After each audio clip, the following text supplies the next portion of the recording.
Seorang pria tewas seketika lantaran diterkam buaya di kawasan tambang ilegal yang berada di Desa Tanjung Datam, Kecamatan Keluang, Kabupaten Musi, Banyu Asin pada Sabtu 14 September 2024 sore.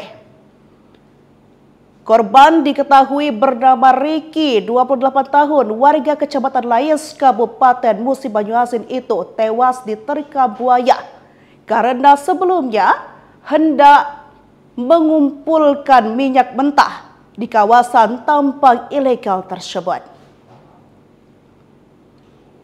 Berdasarkan informasi yang dihimpun, awalnya Riki bersama rekannya Debbie hendak mengumpulkan minyak mentah di tambang ilegal tersebut.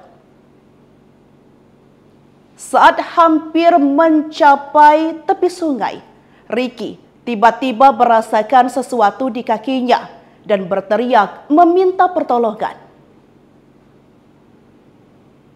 Buaya tersebut dengan cepat menyeret Riki ke sungai hingga korban menghilang dan tak terlihat lagi.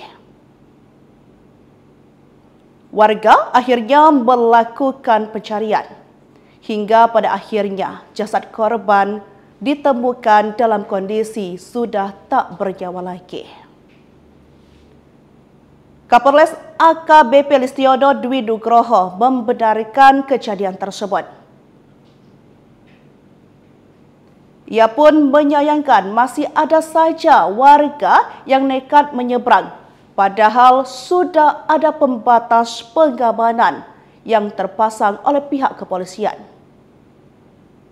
Ia juga menyinggung perhatian dari pemerintah setempat untuk segera membersihkan tumpahan minyak yang ada di daerah tersebut serta memberikan bantuan sosial kepada masyarakat.